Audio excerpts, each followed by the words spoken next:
제가 그루터의 교회를 만나는 바람에 이 책을 쓰게 된 것 같아요. 그게 만나야 할 만남이었는지 안 만나야 할 만남이었는지 감사합니다. 앞에 적절하게 소개를 잘 해주신 것 같습니다. 장준호 집사님 나름의 대학 1학년 때 종교학교를 듣고 나서 하셨던 그런 갈등이 있었는데 그 갈등이 바로 말하자면 신학과 교회의 거리 때문에 일어난 일이죠. 예, 우리는 교회 안에서 신앙생활을 하기 때문에 이것이 기독교의 대부분일 것이라고 생각을 하는데 학계에서는 전혀 다른 이야기가 이루어지고 있어서 서로 잘 만나지를 않는단 말이죠. 그래서 이제 거기에서 생기는 괴리가 제가 보기에는 기대의 괴리라고 생각을 해요. 오늘은 이제 주제가 성경이니까 성경에 대한 나의 기대, 그 기대가 과연 어디에서 온 것이냐, 사실은 이것에 관련된 문제거든요. 제가 고등학교 2학년 때부터 성경 통독을 시작을 했습니다. 한 해에 한 번씩 성경을 읽기 시작을 했는데 여러 가지 계기가 있었죠. 뭐 다른 분들 다 하니까 나도 한번 해보자 그러는데 잘 안 되다가 아주 큰 계기가 된 것이 고등학교 1학년 때 시한부 종말론에 빠졌었던 경험이었던 거예요. 제 나름대로 이제 종말론에 빠져서 그때 기독교 서점에 있는 책들 다 뒤져도 그때 몇 권이 책이 안 나왔거든요.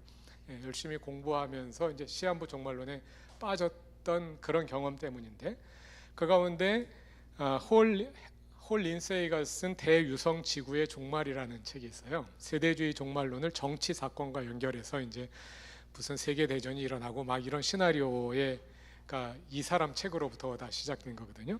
근데 이분이 그 책에서 어떤 주장을 하느냐 하면 책 맨 앞에서 현대 보면 예언자들 있잖아요. 뭐 우리 요즘 그럼 노스트라다무스 같은 그 사람도 한물 가긴 했습니다만 어쨌든 현대의 예언자들이라고 나오는 사람들이 있어요. 그런 사람들의 이야기를 하면서 성경에는 그 사람들보다 더 정확한 예언이 담겨 있다. 맞는 말이잖아요. 그렇죠? 성경에는 그 사람들이 한 예언보다 더 정확한 예언이 담겨 있다. 그리고 구약 성경의 예언자들이 예수의 오심을, 메시아의 오심을, 초림을 예언했는데 초림에 대한 예언과 함께 그 외에 재림에 대한 예언이 성경에 많이 담겨 있다. 그러면서 뭐 성경에 현란하게 여러 구절들을 갖다가 이제 대면서 막 종말 시나리오를 써나가거든요. 그 책을 보면서 제가 눈이 완전히 돌아간 거죠. 와, 성경이 이런 책이었구나. 성경에 이런 성경 곳곳에 종말 시나리오가 들어있구나. 내 눈으로 한번 확인해보고 싶은 그런 열망이 강하게 일어나면서 이제 성경 통독을 시작을 했던 거예요. 그러면서 얼마 지나지 않아서 실망을 하기 시작을 했겠죠. 처음엔 대단한 그런 내용들이 들어있을 줄 알고 읽었는데 아무리 읽어봐도 그렇게 보이는 내용들은 극히 드무니까 이제 그런 경험을 하게 되면 그런 경험을 이제 돌아보게 되는데 그러면서 제가 이제 시한부 종말론의 문제점들을 분명하게 보게 되고 그것이 요한계시록에 관심을 가지고 연구하게 된 계기가 되었고 지난번 두 이야기가 만나다라는 책을 그래서 이제 결국은 쓰게 된 거고요. 이제 이런 경험들이 결국은 기대의 문제인 거죠. 우리가 성경에 어떤 기대를 가지고 읽을 것이냐 하는 겁니다. 많은 경우에 그 기대가 성경 안에서 온 것이 아니라는 거예요. 제가 성경 통독을 시작하면서 가졌던 기대, 그리고 홀 린세이가 이 책에서 주장하는 기대, 무엇이 문제냐? 그 기대 자체가 성경에서 나온 것이 아니라 밖에서 형성된 것을 성경에다 역투사한 거죠. 수많은 예언자들이 예언을 하는데 당연히 성경은 하나님 말씀이니까 성경 안엔 더 정확한 예언이 있지 않겠어? 말이 되잖아요. 말이 되니까 그럼 당연히 성경은 예언을 해야지.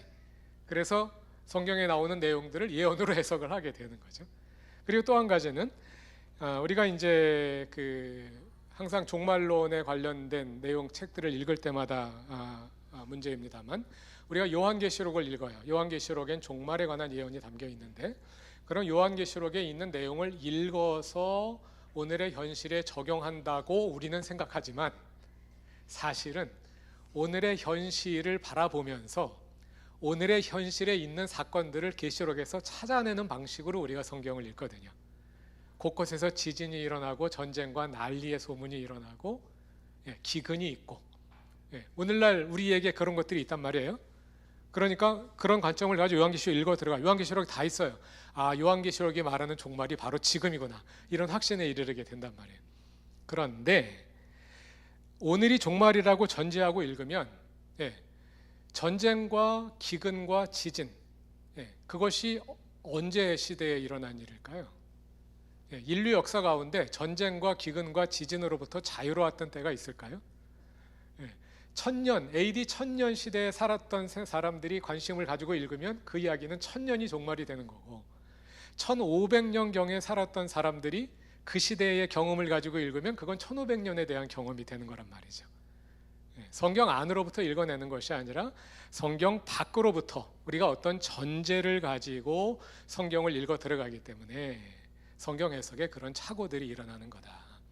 시대착오적인 착오가 일어나게 된다는 거죠. 그래서 우리가 성경을 읽을 때 어떤 기대를 가지고 읽느냐가 참 중요하다. 제 책에서 다루고자 한 것은 바로 그 기대에 대한 문제입니다. 사실성이라는 그 주제에 관련된 우리의 기대, 그 기대는 어디에서 온 거냐? 성경에서 형성된 기대를 가지고 우리가 성경에서 어떤 사실성을 기대하는 거냐? 아니면 밖에서 형성된 어떤 것을 성경에 역투사해서 성경으로부터 하여금 말하도록 우리가 끄집어내고 있는 것이 아니냐?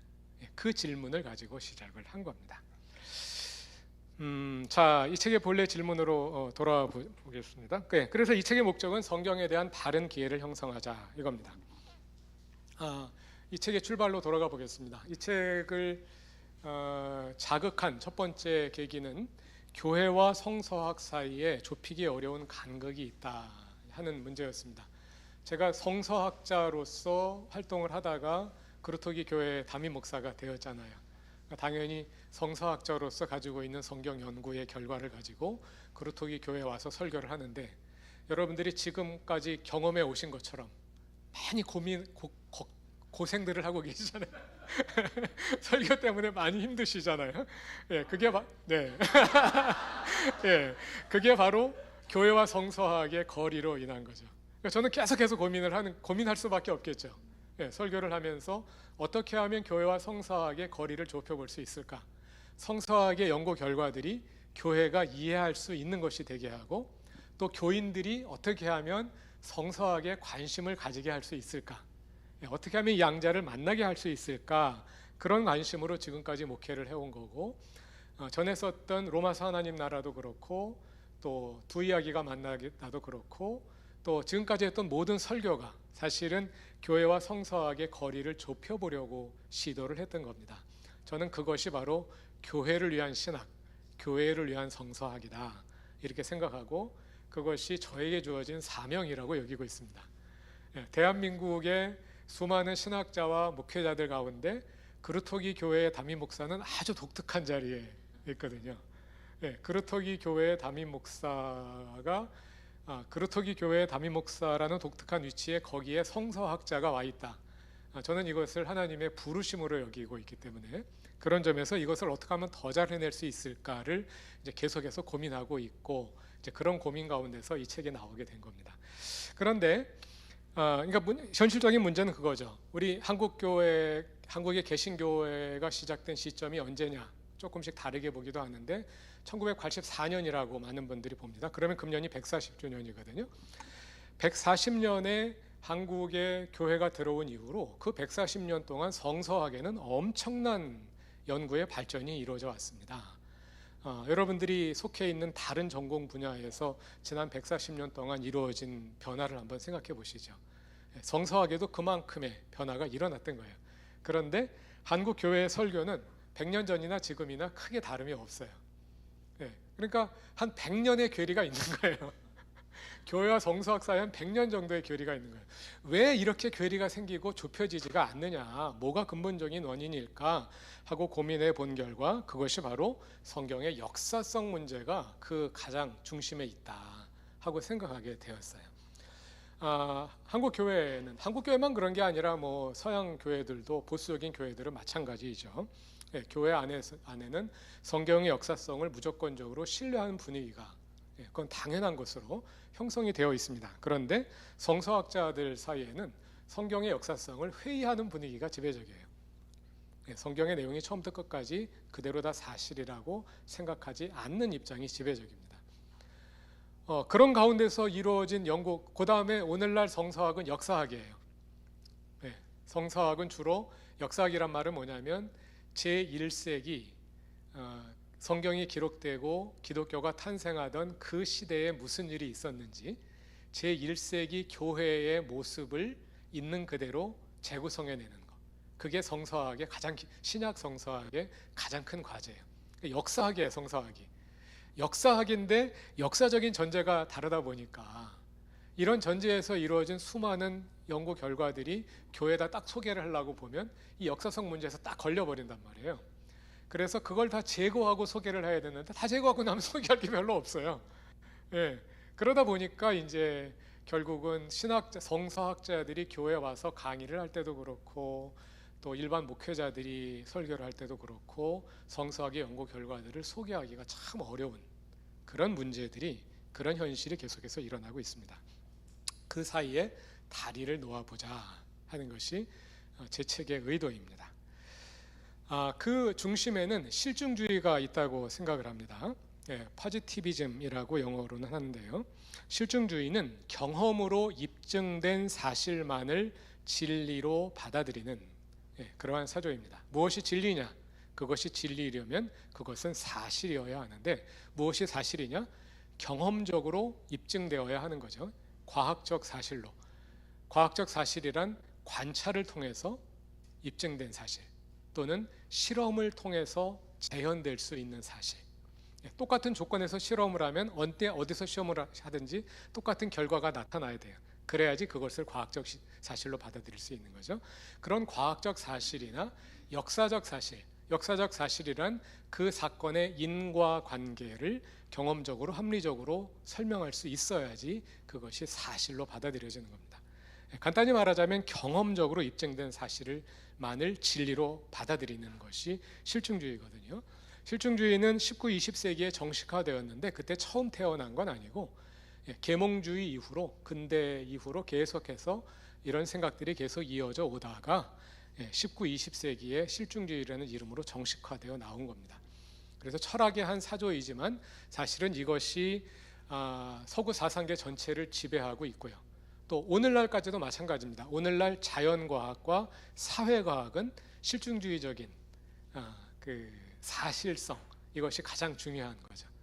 오늘날까지 그리고 일반 사람들의 생각도 마찬가지고 오늘날까지 지배적인 생각이 되어 왔는데, 이런 실증주의적인 사상을 강하게 신봉하시는 분들은 성경은 사실이 아니기 때문에 진리로 받아들일 수 없다 하는 생각들을 하게 된 거예요. 성경의 사실성을 받아들이기 힘든 내용들이 적지 않게 있단 말이죠. 그게 무슨 사실이냐? 성경은 사실이 아니면 진실일 수가 없는 거죠. 그러니까 성경은 진리가 아니다 하는 공격을 당하는 입장에 이제 기독교가 놓이게 된 겁니다.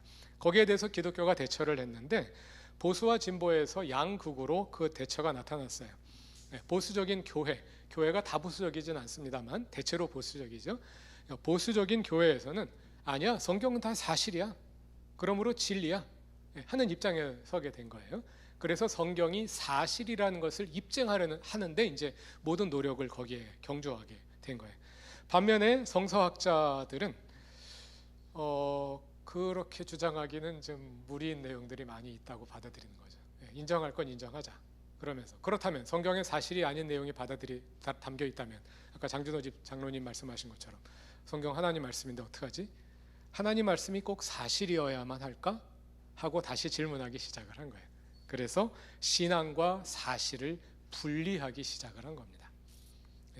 그런 생각에 있어서 이제 가장 큰 영향을 미친 사람이 뒤에 나오는 불트만이라는 양식사학파의 거두인 그 신학자입니다. 이런 생각의 방향이 형성되고 나니까 보수와 진보의 각각의 어떤 경향성이 생겨나게 됐는데, 먼저 보수적인 교회에서는 성경의 사실적인 문제에 직면하지 않으려 하는 경향이 생겨났어요. 우리가 성경을 읽다 보면 창세기 1장과 2장 사이에 사실적인 차이가 나타나고, 또 그 자체로 태양이 하루 동안 멈췄다는데 그게 도대체 어떻게 가능합니까? 하는 질문을 가지고 목사님한테 가서 물어보면 그거는 시간이 지나면 알게 될 거다. 덮어놓고 일단 읽어보자. 그리고 읽다 보면 나중에 해결될 거야. 예, 우리가 지금 설명을 못할 뿐이지 언젠가는 설명을 할 수 있을 거야 하고 믿는 거죠. 그러면서 그 문제를 회피하는 경향이 생겨났어요. 그래서 일반 교회에서 질문하면 속 시원한 답이 안 나온단 말이에요. 그러면 이제 신학자들한테 가서, 교회 전도사님한테 가서 물어보죠. 그러면 전도사님의 대답, 전도사님 신학 공부한 지 얼마 안 됐으니까 전도사님의 대답이 속 시원하게 다가오는 경우가 많이 있어요. 근데 문제는 전도사님 대답을 듣고 나니까 이해는 되는데 그 다음부터 성경에 대한 회의적인 태도가 심화되기 시작을 하는 거죠. 이런 이제 양극화가 교회 안에서 심화되기 시작을 해서 결국은 교회와 신학이 가면 갈수록 만날 수 없는 그런 두 갈림길에서 벌어져 가는 이제 그런 현상이 지금까지 계속되어 온 것 같다. 이렇게 벌어져 있는 양자를 어떻게 하면 만나게 할 수 있을까? 이것을 고민하면서 책을 쓴 겁니다. 그루터기 교회에서 14년 목회하면서 했던 경험, 사실은 그 경험입니다. 그 목회 경험 때문에 이 책을 쓸 수가 있었던 것 같아요. 그러니까 어떤 분들에게는 만나지 말았어야 될 만남이 될 수도 있고 어떤 분에게는 잘 만남이 될 수도 있고 그렇습니다. 자, 이 책의 논지의 흐름은 다음과 같습니다. 서론에서는 지금 설명한 교회와 성서학의 거리가 큰 현실을 있는 그대로 한번 보여드리려고 했고요. 제1장에서는 그렇다면 사복음서 사이에 범위를 좁혔습니다. 복음서로 좁혔어요. 이 책을 읽고 나가지고요, 본인의 질문이 해결되지 않았다고 말씀해 주시는 분들이 많아요. 사실 성서의 역사적 사실상에 관련된 문제가 하나둘이 아니잖아요. 그걸 한꺼번에 다 대답할 수는 없기 때문에 저는 복음서로 좁힌 겁니다. 복음서로 좁혀서 복음서 사이에 나타나는, 사복음서 나이에 나타나는 사실적 차이가 있는데 이걸 우리가 어떻게 설명할 수 있을까? 요거로 좁혀서 대답을 한 거기 때문에 그 책에서 다른 질문에 대한 답을 안 했다고 잠깐만 원망하시면 안 됩니다. 그건 이 책의 질문이 아니기 때문에 한 책에서 모든 얘기를 다 할 수는 없으니까요. 이 책에서는 사복음서에 초점을 맞추어서 사복음서를 읽어보면 사복음서 사이에 사실적인 차이가 있다는 거예요. 있다는 거예요. 회피하려고 해도 있다는 거예요. 있다는 것에 일단은 직면해야지만 문제가 해결되지 않겠느냐. 이걸 직면하지 않으면 문제는 해결되지 않은 채 덮어두고 지나가고 마는 건데 직면해야 되지 않겠느냐. 그래서 그 내용들을 한번 정리를 해본 겁니다. 모든 것은 다는 아니고 그냥 눈에 띄는, 눈에 잘 띄는 내용들을 한번 이제 정리를 해본 거죠. 아마 많은 교우들이 제 1장을 읽는데 힘드셨을 분들이 많이 있었을 거예요. 왜 나한테 이걸 가르쳐 주는지 원망스러우신 분들도 있었을 거예요. 한번 직면해 볼 필요가 있지 않겠느냐 해서 정리를 했고요. 그 다음부터 2장부터는 그거를 이제 설명해 보려고 애를 쓴 겁니다. 2장은 우리가 사복음서에 사실적인 차이가 있다. 사실적인 차이가 있다고 본다면 둘 중에 하나는 사실이 아니라는 얘기가 되잖아요. 그럼 성경은 사실이 아닌 내용을 전달한다는 이야기고 복음서는 사실이 아니라는 결론에 단순하게 도달하게 되겠죠. 과연 그런 결론에 단순하게 우리가 도달할 수 있는 거냐, 그렇게 생각하는 것이 맞느냐, 다시 한번 생각해 보자 하고 제안을 한 겁니다. 그러기 위해서는 먼저 사실이 무엇인지를 다시 물어야 될 필요가 있다는 거죠. 인류가 사실을 추구하기 시작한 것은 기원전 5세기 헤로도토스부터입니다. 그 전까지 사람들은 사실에 관심이 없었어요. 왜냐하면 그 전까지는 구술 문화의 시대입니다. 그러다가 책에도 썼습니다만 기원전 8세기에 헬라어가 개발되면서 문자 문화로의 급격한 전환이 이루어졌어요. 물론 금방 이루어진 건 아니에요. 왜냐하면 헬라어 알파벳은 자음과 모음으로 이루어진 최초의 알파벳입니다. 저는 이 책을 읽으면서 알파벳이라는 것이 얼마나 대단한 것인지, 그래서 한글이라는 이 문자가 얼마나 대단한 것인지를 다시 한번 직면하게 됐어요. 세종대왕이 도대체 알파벳이라는 아이디어를 어디서 얻은 걸까? 소리를 자음, 기역, 니은, 디귿, 아여, 어여로 표현했다는 건 알겠는데 그거를 알파벳 문자로 만들겠다는 그 아이디어는 도대체 어디서 얻은 걸? 그게 굉장히 궁금해지더라고요. 그 아이디어 자체가 정말 대단한 아이디어거든요. 그래서 겨우 24개의 부호를 가지고 우리가 우리의 모든 말소리를 표현할 수 있는 이런 대단한 일이 일어난 거죠. 그러다 보니까 아무나 배울 수 있고 그러면서 이제 문자의 대중화가 가능해진 건데 8세기에 만들어졌지만 대중화는 금방 이루어지진 않았습니다. 한 300년 정도가 이루어졌어요. 그래서 기원전 5세기경에 아테네를 중심으로 문자를 읽을 수 있는 사람이 많아지면서 비로소 합리적인 사고가 가능해지기 시작을 했어요. 왜 그것이 가능했느냐면 전에는 구술시대에는 지금처럼 말하는 사람과 듣는 사람이 대면하고 가까운 거리에서 함께 호흡을 합니다. 그래서 제가 오늘 한 얘기랑 어제 한 얘기가 좀 다르더라도 그냥 대충 지나가요. 크게 문제가 되지 않아요. 그리고 감정적인 일체감 가운데서 이루어지기 때문에 뭐 크게 문제가 안 되는 거예요. 그런데 이 내용을 글로 딱 써놓고 나서 보니까 문자가 되고 나면 책을 쓸 때는 청중이 그 자리에 없고 독자가 책을 읽을 때는 저자가 그 자리에 없어요. 그래서 독자와 청중 사이에 분리가 일어납니다. 그래가지고 독자가 글을 읽어보니까 이 사람이 어제 한 얘기랑 오늘 한 얘기가 다르단 말이에요. 왜 다르냐? 이 차이가 어디서 온 것이냐 하면서 비판적인 사고가 비로소 가능해졌다는 거죠. 그래서 철학이 태어났다는 겁니다. 그리고 많은 사람들이 문자를 알게 되니까 대중이 깨어가지고 민주주의가 시작됐다는 것이고, 그 다음에 철학과 함께 태어난 것이 이 사실과 이 사실이 다르단 말이에요. 그럼 도대체 뭐가 사실이냐 하는 질문이 비로소 그때 생겨났다는 거죠. 그래서 그 전까지는 예를 들어서 호메로스의 일리아스와 오디세이를 보면 그 트로이 전쟁사를 쓰는데 거기에는 역사적 사실도 있고 신화도 있고 막 짬뽕이 되어 있는데 그 전까지는 그냥 당연히 사람들이 받아들였는데 이제 5세기경 되니까 그 중에서 진짜 역사는 뭐, 진짜 사실은 뭐고 신화는 뭐야, 이걸 구별하겠다는 생각이 비로소 태어났다는 거죠. 그래서 기원전 5세기부터 그리스를 중심으로 사실에 대한 관심을 인류가 처음 가지기 시작을 했고, 그 이후로 사실이 중요하다는 생각은 사람들이 다 했던 거예요. 사실이 아닌 것보다 더 가치가 있다고 생각을 하는 그런 이제 생각은 계속해서 그때부터 발전을 해왔는데, 뭐가 사실이냐 하는 거에 대한 생각은 달랐다는 거죠. 그래서 지금 우리가 생각하는 사실은 실증주의에 기준한 사실입니다. 그래서 우리의 기준으로 보면 성경에 있는 내용은 사실이 아니라고 판단하게 되는 거예요. 성경만 그런 것이 아니라 그 시대의 역사서와 전기를 읽어보면 다 그랬다는 거죠. 성경을 그래서 그 시대 역사 전기들 가운데도 사실성이 뛰어난 책이 있고 덜 뛰어난 책이 있어요. 굉장히 엄격한 사실성을 추구한 그런 수준 높은 역사가들이 있었습니다. 제 책에 소개한 비교는 그런 역사가들과 비교한 거예요.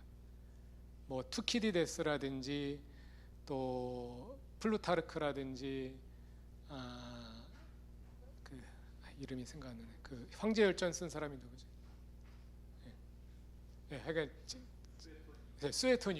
스웨토니우스라든지 최고 수준의 역사가들이거든요. 최고 수준의 역사가들, 전기 작가들의 나타나는 현상과 성경을 비교해 보니까 그런 차이들이 그 당시 일반적으로 나타나더라. 그게 그 시대의 사람들이 가지고 있었던 사실에 대한 이해였다. 이 대목에서 이제 많은 분들이 질문을 하시는데요. 그래도 성경인데 성경을 그 시대 역사랑 비교하는 것은 격이 맞지 않지 않느냐. 하나님 말씀인데 그 시대 역사책은 그랬을지라도 성경은 하나님 말씀이니까 하나님께서 저자들을 움직이셔서 사실적으로 정확한 내용을 담아 놓으시지 않겠느냐 하고 질문하시는 분들이 여러 분 계셨어요. 자, 그 질문을 다시 한번 뜯어봅시다. 사실적으로 정확하다는 말은 무슨 뜻일까요? 사실적으로 정확하다는 말은 우리가 말하진 않았지만 실증주의적인 사실성의 기준에 부합한다는 그런 뜻이에요. 그렇죠? 오늘 우리가 생각하고 있는 사실은 실증주의에 터한 사실 개념이거든요. 그것을 만족시키면 사실적으로 정확하다고 말하는 거예요. 과연 그게 사실적으로 정확한 걸까요? 실증주의는 19세기부터 시작해서 오늘날까지 사람들이 가지고 있는 사실 개념이에요. 앞으로 그 사실 개념은 또 달라질 겁니다. 어떻게 아느냐? 지금까지 계속 달라져 왔으니까 우리는 항상 역사를 통해서 미래를 짐작할 수 있는 거잖아요. 지금까지 계속해서 달라져 왔기 때문에 앞으로도 달라질 거다 하고 우리가 충분히 예측할 수 있는 거죠. 그럼 어떻게 달라질 거냐? 전에는 대답하기가 어려웠는데 요즘은 AI가 발달하다 보니까 어느 정도 예측이 가능할 것 같아요. 여기서부터는 제 분야가 아니라서 조금 주제 넘은 이야기입니다만 제 생각을 조금 말해보자면요. 이제 재작년 챗GPT 3.5 나온 게 재작년 얼마 안 돼요. 확 빠르게 변해가지고 언젠지도 상관. 그때부터 AI에 막 급격한 변화가 일어났잖아요. 그러면서 요즘에 인터넷에 가보면 그림인데 이게 AI로 그린 건지 실물의 사진인지 구별하기 힘든 그림들이 꽤 나타나기 시작을 하거든요. 진품과 모조품을 구별하기가 어려운 시대로 가고 있습니다. 그게 앞으로 심화될 겁니다. 그러면 매트릭스 영화처럼 되는 거죠. 매트릭스 영화를 보면 사람들이 현실과 시뮬레이션을 구별을 못 하잖아요. 딱 매트릭스 같은 상황이 만들어지진 않을지라도 현실과 시뮬레이션의 구별이 어려워지는 시대로 가게 될 거란 말이에요. 그 얘기는 뭐냐면 우리의 경험을 신뢰할 수 없는 시대가 된다는 겁니다. 실증주의의 배경, 철학적으로 실증주의의 배경에는 경험주의가 있습니다. 경험적으로 가능한 것, 경험적으로 입증된 것만 사실이라는 거예요. 그런데 AI가 발전되면서 우리의 경험을 믿을 수 없는 시대가 될 겁니다. 내 눈으로 볼 때 분명히 똑같은데 아닌 거죠. 진품과 모조를, 현실과 시뮬레이션을 우리의 경험으로 구별할 수가 없는 거예요. 뭘로 구별해? 빨간 약을 먹어야지 구별이 되는 거죠. 경험을 신뢰할 수가 없는 시대가 되거든요. 그러면 실증주의는 엄청난 타격을 받게 될 거고 사실이 무엇인지를 구성하는 데 있어서도 아마 생각에 많은 변화가 일어날 거다. 그러면 그런 상황에서 뭘 가지고 구별할 거냐? 블록체인에서 NFT를 발행해서 구별하게 될 거라고 이야기합니다. 그러니까 경험으로 구별하는 것이 아니라 NFT가 인터넷 디지털 데이터가 구별을 하는 거예요. 블록체인, 또 여기서 주제 논문 얘기를 더 하겠습니다. 블록체인의 장점은 이제 예를 들어서 우리의 주민등록 정보는 국가 전산망 시스템에 들어있잖아요. 국가 전산망 시스템이 분산되어 있겠지만 파괴될 수 있단 말이에요. 해킹될 수 있단 말입니다. 그러면 우리의 주민등록 정보가 다 날아가 버릴 수 있어요. 그런데 블록체인이라는 것은 모든 사용자의 컴퓨터에 정보를 분산해서 저장하기 때문에 사실적으로 위조가 불가능하고 파괴가 불가능하다는 거죠. 그래서 앞으로는 그것이 우리의 아이디를 보증하는 역할을 하게 될 거다 하는 건데, 지금 기술로는 파괴와 위조가 불가능하다고 하지만 앞으로 어떻게 될지 어떻게 알아요? 양자 컴퓨터 나오고 막 이런 상황이 되면. 그래서 어떤 분들은 그것도 신뢰하지 못하는 시대가 올 거다. 그 다음에는 가까운 사람들이 맺고 있는 친밀한 인간관계가 내가 누구인지를 보증해주는 근거가 될 거다. 이렇게 얘기하는 분들도 있어요. 고대 사회로 돌아가는 거예요. 우리의 인간관계가. 그렇게 되면 사실이 무엇이냐를 아마 생각하는 기준도 많이 바뀌게 될 거예요. 정확히 어떻게 갈지는 모르지만. 그러니까 다시 원점으로 돌아와서 우리가 사실이라고 생각하는 그거는 현대 인류 수십만 년 역사 가운데 최근 몇백 년 사이에 나타났고 얼마 지나면 없어질 아주 일시적인 현상이라는 거예요. 그런데 하나님께서 그 현상을 기준으로 성경을 기록해야 한다. 너무 억지스러운 요구를 하는 거잖아요. 왜 그래야 하느냐 말이지. 그 기대가 도대체 어디서 나온 거냐. 그 기대는 성경 안에서 나온 것이 아니라 성경 밖에서, 특히 실증주의라는 이 시대의 사조로부터 형성되어 가지고, 모름지기 성경이라면 당연히 이런 내용이 담겨 있어야지, 이렇게 형성된 사고라는 거죠. 그래서 그것을 좀 더 성경 안에서부터 끌어올 필요가 있다. 우리가 사실 개념 자체가 절대적이지 않다. 그 자체가 시대에 따라 변하는 유동적인 개념이라는 것을 인식할 필요가 있다는 겁니다. 그러면 우리가 사실의 중요성을 인식하면서도 실증주의적 사실성에 목을 맬 필요가 없게 된다 하는 겁니다. 자, 그 다음에는 복음서의 장르 문제를 다루었습니다. 많은 분들이 생각하기에 복음서는 당연히 전기임의 역사이죠. 그런데 성서학계에서는 복음서는 전기나 역사가 아니라는 입장이 그동안 지배적이었거든요. 그래서 이걸 입증해야 할 이제 하나의 과제가 되었는데, 그래서 별로 재미있는 내용은 아닐 거예요, 많은 평신도들에게. 이제 그럼에도 불구하고 장르 문제가 중요한 이유는 뭐냐면, 우리가 어떤 장르의 글을 읽느냐에 따라 기대하는 바가 다르거든요. 우리가 역사책을 읽을 때는 당연히 거기에 사실이 담겨 있을 거라고 기대하면서 읽습니다. 소설책을 읽을 때는 그 소설책에 당연히 사실이 담겨 있을 거라고 기대하지 않고 사실이 아닌 것이 담겨 있을지라도 그래서 소설의 가치가 없다 이렇게 말하지는 않죠. 책에 따라 요리책은 당연히 요리하는 방법이 담겨 있을 거라고 기대하죠. 요리책에 당연히 철학적인 이야기만 잔뜩 들어있으면 뜨아한 거죠. 이게 뭔 얘기를 하고 있는 거냐. 그러니까 장르에 따라 독자의 기대가 다르다는 거죠. 그러므로 성경을 기록한 복음서를 기록한 저자는 복음서를 뭐라고 생각하면서 기록한 거냐, 전기라고 생각하고 쓴 거냐, 소설책이라고 생각하고 쓴 거냐, 아니면 다른 어떤 장르라고 생각하고 쓴 거냐, 이게 굉장히 중요해진다는 이야기예요. 복음서가 전기라는 것은 복음서의 저자가 이 책에 예수에 관련된 사실을 담고자 했다. 그리고 복음서의 독자들도 복음서를 읽으면서 당연히 사실이 담겨 있을 것이라고 기대했다는 거죠.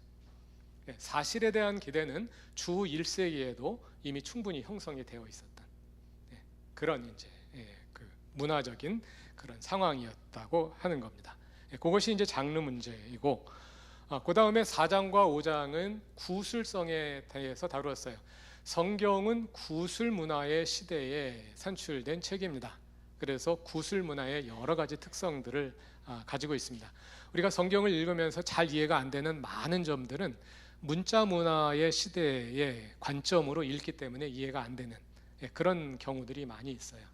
그래서 성경이 구술 문화의 시대에 쓰여졌다는 것을 알고 읽으면 그래서 그러는구나 하는 것을 알게 되는 그런 경우가 많은 거죠.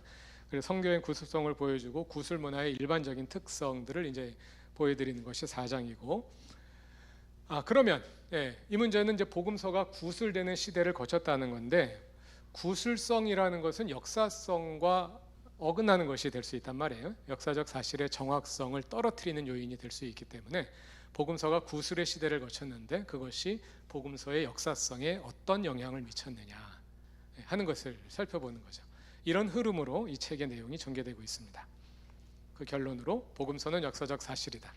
그런데 그것과 함께 우리의 기대에 대한 수정, 우리의 관점에 대한 수정이 필요하다 하는 말씀을 드렸습니다. 장별로 조금만 더 자세하게 이제 설명을 해보도록 하겠습니다. 먼저 사복음서의 차이는 배열 순서의 차이와 세부적인 서술의 차이로 나누어서 설명을 드렸습니다. 그 가운데는 이걸 굳이 차이라고 말할 필요가 없다, 설명이 가능하다 하는 내용들도 있고, 또 어떤 내용들은 설명이 불가능한, 이거 분명히 다르게 썼네, 다르네, 이거 어떻게 하지? 이렇게 고민을 자아내는 다른 내용들도 분명히 있다 하는 것을 이제 1장에서 보여드렸습니다. 그럼 왜 성경 안에 차이가 있느냐? 아까 말한 구술성의 문제인데요. 누가복음 1장 서문이죠. 지난주에 우리가 누가복음 같이 성경 공부했죠. 성경이 기록되던 시대에는 처음부터 목격자와 말씀에 일꾼된 자들의 시대, 그러니까 예수님의 제자들의 시대가 있었고, 그들이 전하여 준 시대가 있었고, 그대로 내력을 저술하려고 붓을 든 시대가 있었다는 거죠. 그래서 예수 시대는 AD 30년경이고 최초의 복음서인 마가복음이 기록된 것이 70년경이란 말입니다. 그러니까 그 사이에 40년 정도의 구술 기간이 있었다는 거예요. 그 기간이 복음서의 여러 가지 차이들을 만들어냈을 거다 하고 우리가 가장 쉽게 설명을 할 수 있게 되는 겁니다. 자, 그럼 사실이란 무엇이냐? 아까 설명을 다 드렸습니다. 우리가 현대의 사실 개념을 성경에 강요하면 안 된다. AD 1세기의 사실성을 기준으로 보아야 한다 하는 말씀을 드린 거고요. 복음서가 장르가 왜 중요하냐? 장르가 중요한 내용도 이미 다 말씀드렸습니다. 그 복음서의 장르에 대한 연구의 역사를 간략하게 안 할 수 없어서, 또 관심을 갖는 분들이 있어서 간략하게 정리를 했어요. 양식사학파 루돌프 불트만으로 대표되는 20세기 초중기의 양식사학파는 복음서는 전기가 아니다, 사실성이 떨어진다 하는 주장과 맥을 같이 하는 건데요.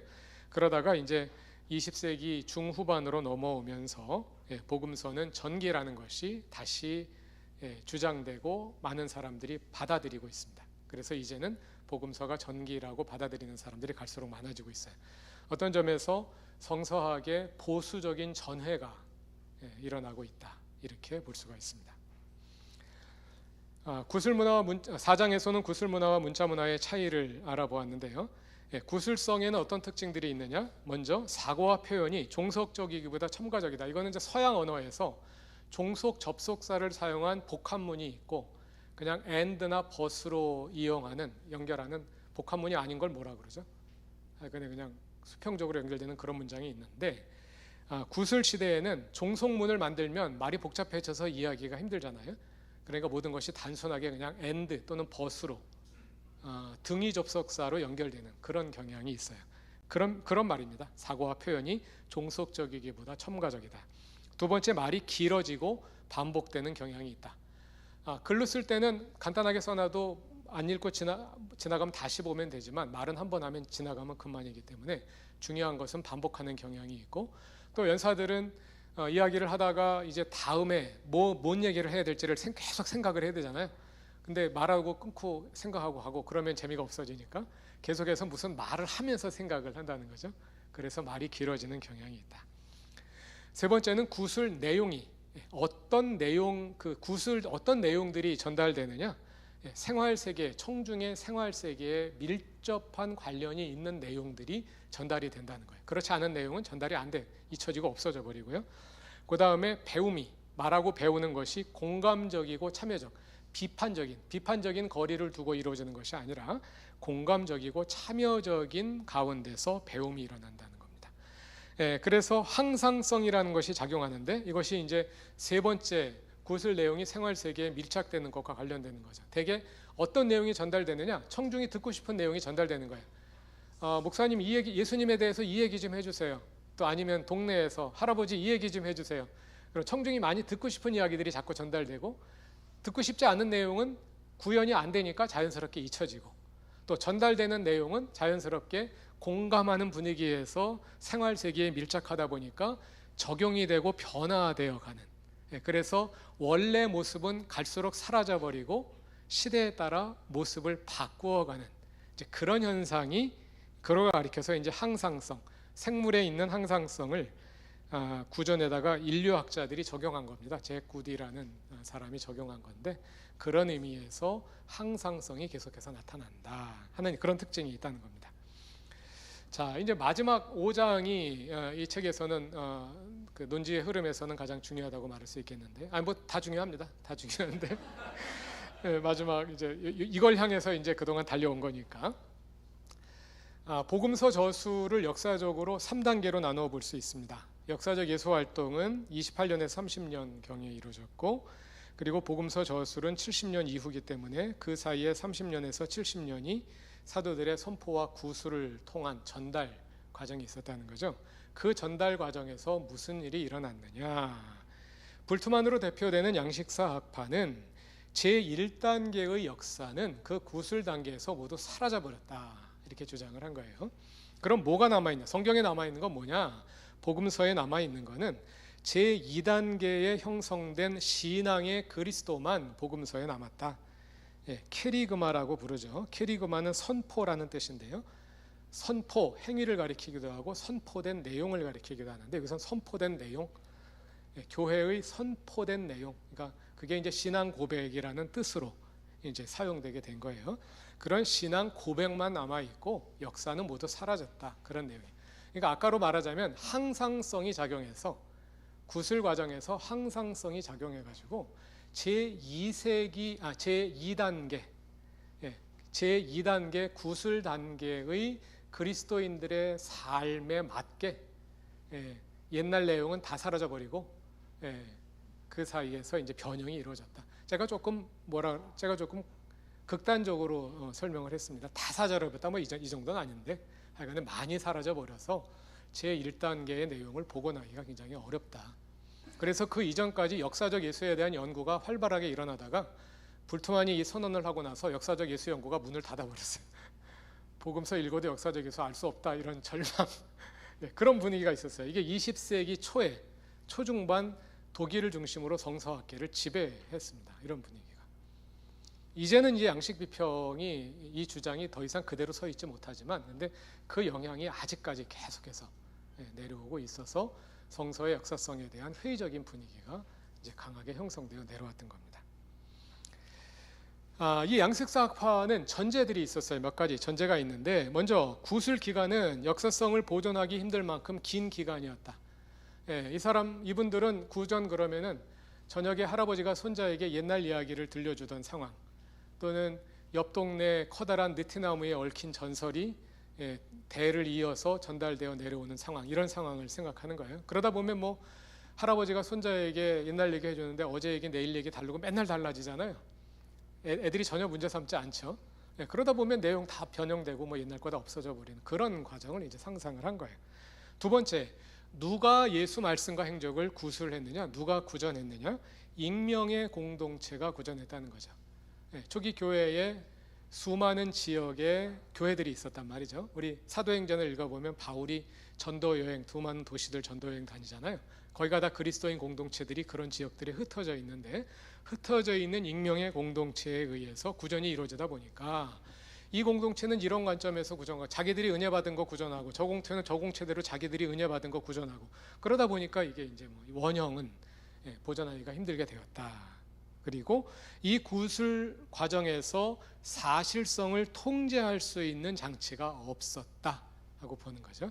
이런 그림에서 구술이 이루어졌다고 보니까 1단계의 역사는 사라질 수밖에 없겠죠. 그랬는데 성서학자들이 과연 정말 그랬을까? 하고 질문하면서 다시 연구를 하기 시작을 한 거죠. 자, 다시 생각해 보면 구술 기간이 40년, 마가복음은 40년, 마태복음과 누가복음은 50년인데요. 그 당시 역사책과 전기들 가운데 이렇게 짧은 기간에 쓰인 책들이 그렇게 많지가 않아요. 많은 경우에는 100년, 200년 지난 다음에, 플루타르크의 영웅전 잘 아시잖아요. 플루타르크의 영웅전 100년, 200년, 300년 전 사람들의 이야기예요. 많은 내용이 전설적인 내용일 수밖에 없죠. 그 당시 역사가들이 생각하기를 역사가 기록되기에 최적의 조건은 그 역사적 사건이 일어나고 한 세대 정도가 지난 후라고 생각했대요. 왜냐하면 너무 바로 기록하면 목격자들의 영향력이 살아있어서 사실이 왜곡될 수 있다는 거죠. 왕이 살아있을 때 왕 얘기 기록하면 왕의 영향력이 역사를 바꿀 수 있잖아요. 죽은 다음에, 시간이 좀 지난 다음에 해야지 역사가 정확하게 기록될 수 있다. 너무 시간이 지나면 목격자들이 다 없어져 버리기 때문에 정확한 진술을 확보할 수가 없어요.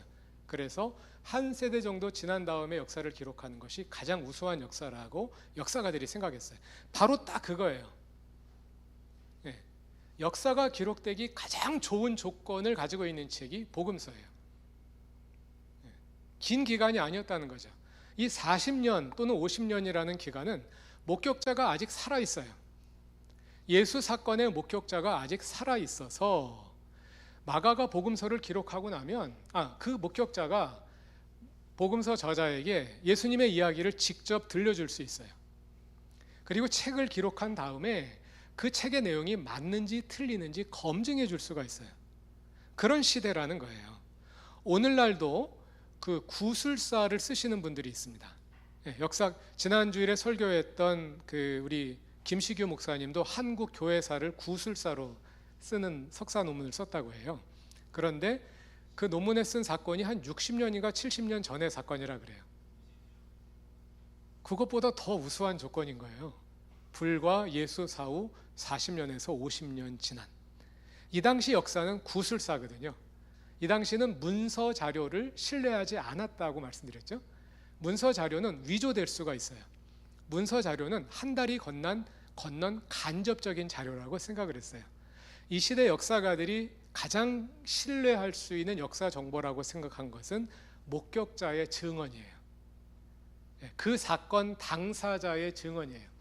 이게 또 한동안은 오늘날 역사에서 당사자가 증언한 내용은 당사자의 사적인 이런 관심으로 왜곡될 수 있다. 그래서 당사자의 증언은 가치가 떨어진다고 보는 사람들도 있습니다. 역사학계에는.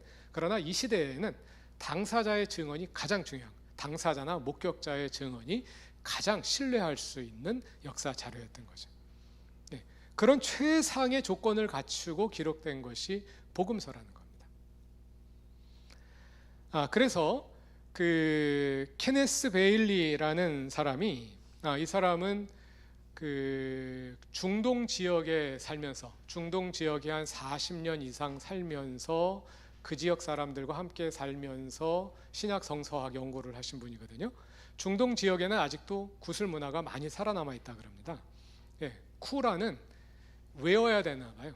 쿠란은 다 외워야 돼. 그래서 여전히 구슬 문화가 강하게 살아있는 것 같은데, 그러다 보니까 성서 시대의 구슬 문화를 연구하기에 좋은 여건이었던 거죠.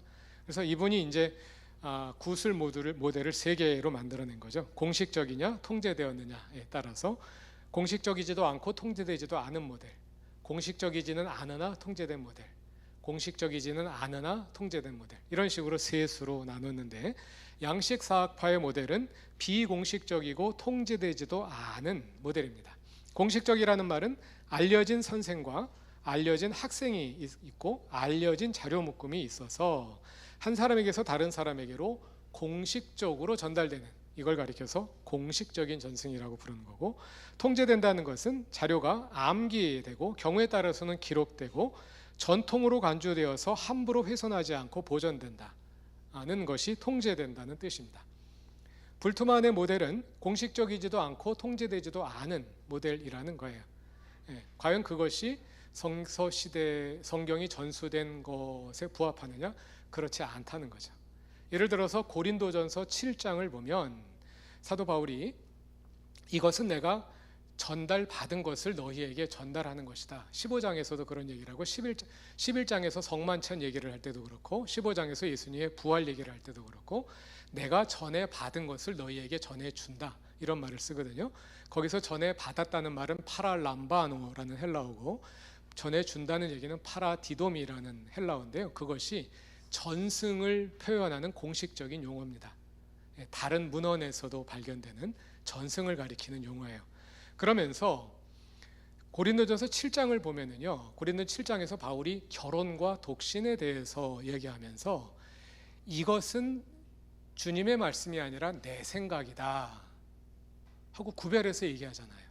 그리고 이것은 주님의 말씀이다 하고 얘기한단 말이에요. 우리가 생각하는 식으로 통제되지 않은 그런 방식으로 전승이 이루어졌다면 그냥 바울이 그것을 자기 생각을 예수님 말씀인 것처럼 얘기할 거란 말이지. 근데 바울은 그러지 않고 내 말과 내가 전달받은 것을 분명히 구별하잖아요. 전승이 통제되고 있다는 거죠. 그리고 이제 공식적이라는 것은 그럼 누가 전승을 했겠느냐? 익명의 공동체가 그냥 자유롭게 자기 기분대로 한 것이 아니라 물론 각 교회의 지도자들이 전승하는 주체의 노릇을 했겠지만 그 시대에 예수님의 제자들이 오랫동안 살아 있었을 거란 말이에요. 그럼 예수님의 제자들이 교회들을 순회를 했겠죠. 상당히 많은 지역에 흩어져 있었지만 엄청나게 많은 지역은 또 아니었어요. 오늘날 미국에 가도 한인들이 많이 사는 지역은 제한되어 있잖아요. 주로 뉴욕이나 LA나 샌프란시스코나 시카고나 아틀란타 같은 대도시를 중심으로 형성되어 있잖아요. 주로 바울도 유대인들 이민자들이 많이 사는 지역을 다니면서 이제 복음을 전했고 주로 그런 지역들, 대도시들이 그리스도인들이 많이 사는 지역이었거든요. 그렇게 많지 않은 거예요. 그러니까 예수님의 제자들이 그 지역들을 순회하면서 예수님의 말씀을 전달했을 것이다. 가면 직접 설교를 하기도 하고 물어보기도 했겠죠. 우리가 지난번에 이런 예수님의 말씀을 함께 나눴는데 이런 질문이 생겼습니다. 실제로 예수님이 뭐라고 말씀하신 겁니까? 이 말씀은 무슨 뜻입니까? 이렇게 물어보기도 하고 그런 과정들을 통해서 전승이 어느 정도 통제가 이루어졌을 것이다. 그리고 또 한 가지 중요한 것은 전승되는 내용이 무엇이냐 이거든요. 이 케네스 베일리가 중동 문화를 연구해 보니까 전승되는 내용이 무엇이냐에 따라서 그것을 대하는 사람들의 태도가 다르더라는 거죠. 특히 종교 경전의 경우 이슬람의 꾸란이라든지 또 힌두교의 거기서 경전 우파니샤드가 아니라 뭘 예를 들어 하여간에 그런 경전의 경우에는 자꾸 그대로 암기하는 그런 전승이 살아있다는 거예요. 예수님의 말씀과 행적은 우리 신앙의 창시제야에 대한 기록이잖아요. 그 사람들이 그렇게 함부로 다루지 않았을 것이다. 암기하려는 노력이 있었을 것이고, 또 그 당시에도 구술 문헌, 구술 시대지만 기록이 다 있었거든요. 바울이 디모데후서가에 보면 디모데에게 나한테 올 때 뭘 가져와라 하는 가운데 작은 책을 가져오라고 말하거든요. 그 작은 책이 뭘 말하냐? 공책을 말하는 거예요. 그 시대 사람들도 공책이 있었어요. 아주 일반적이진 않지만 바울 같은 사람들은 이제 공책을 가지고 다니면서 중요한 내용들은 이제 기록을 했던 거죠. 그런 기록이 병행하던 시대였기 때문에 전승 과정이 그렇게 양식사학파가 생각하는 것처럼 그렇게 무책임하게 이루어지지는 않았을 것이다. 그러면서 이제 학자들 사이에는 리처드 보캄 같은 사람은 통제되고 공식적이고 통제되는 방식으로 전승이 이루어졌을 것이다. 그걸 논증하기 위해서 애를 쓰는 것이고, 이 모델을 얘기한 케네스 베일리하고 제임스 던 같은 사람들은 비공식적이지만 통제된 형태로 전승되었을 것이다 하는 주장이고, 요즘에 나오는 연구들을 보면 그 사이에 중간 입장을 취하고 있는 연구들이 많이 있어요. 상당히 설득력 있는 주장들이 또 새로운 연구들을 통해서 나오고 있는 것을 볼 수가 있습니다. 자, 그래서 결론적으로 신약성경 복음서를 비교해 보면 거기에 사실적인 차이들이 나타나지만 그 사실적인 차이들은 그 시대의 역사와 전기에 드러나는 그 시대 사람들이 생각하는 사실성의 기준으로 볼 때 그렇게 문제되지 않는다는 거죠. 그 시대 역사책이나 전기들을 보면 복음서보다 오히려 더 많은 차이들이 나타나는 경우들도 심심치 않게 찾아볼 수 있다. 그건 왜 그러냐면 그 시대는 자료가 없으니까. 역사를 기록하지만 역사 자료를 구할 수 있는 루트가 극히 제한되어 있잖아요. 그러니까 예를 들어서 우리가 이제 대개 사건을 구성할 땐 육하 원칙에 따라서 언제 어디서 누가 무엇을 어떻게 왜 했느냐. 그런데 그 입수한 자료에 육하 원칙에 필요한 것이 다 들어있지 않은 경우가 많고요. 이 사건에 대한 자료가 있고 이 사건에 대한 자료가 있는데 이게 직접 일어난 건 아니에요. 가운데 무슨 일이 일어난 게 분명해. 근데 여기에 대한 사료는 없어요. 이런 방식으로 사료가 많이 들어왔을 거란 말이죠. 그러다 보니까 그럼 여기에서 뭔 일이 일어났을까? 경우에 따라서는 역사가가 창작하기도 하는 거예요. 그렇지 않으면 설명이 안 되니까. 이제 그런 것이 그 시대로서는 어쩔 수 없는 그 시대가 처해 있는 그런 상황이었기 때문에 복음서에 나타나는 그런 차이들은 그렇게 그 성경의 역사성을 훼손할 만큼 그렇게 심각한 것들이 아니다. 그래서 그런 점들을 고려하고 주후 1세기의 역사성을 가지고 그 기준으로 우리가 평가한다면 복음서는 역사적 사실이라고 우리가 신뢰할 수 있게 이야기할 수 있다 하는 것이 이 책의 마지막 결론이었습니다. 여기까지 하겠습니다.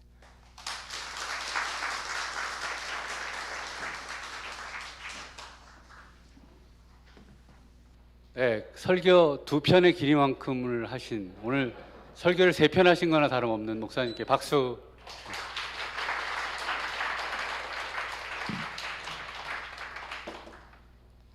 네, 그 교우들께서 주신 질문은 사실 목사님이 강의하시면서 거의 다 다루셨고요. 이제 사실 한 가지 남은 질문이 있습니다. 그 질문은 목사님 좀 한숨 돌리실 때까지 좀 아껴놨다 할 거고요. 혹시 강의 들으시면서 지금 질문을 좀 해야겠다고 생각하시는 분이 계시면 손 들고. 저희 무선 마이크가 하나 더 있을까요? 아니, 목사님 마이크를 쓸게요. 네. 혹시 질문 있으실까요? 없으신가요? 네. 이 마이크 드리면 해주십시오.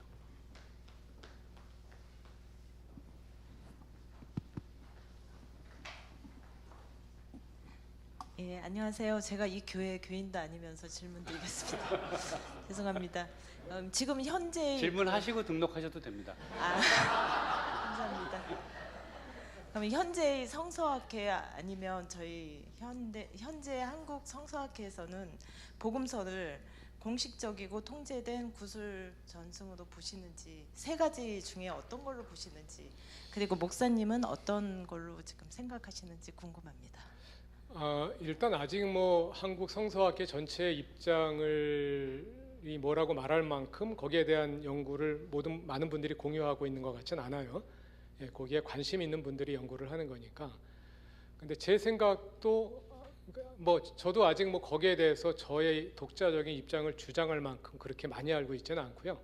근데 최근에 나온 연구들은 그 두 가지 사이, 비공식적이지만 통제된 전승, 공식적이고 통제된 전승, 그 사이에 있는 입장들이 대부분인 것 같더라고요.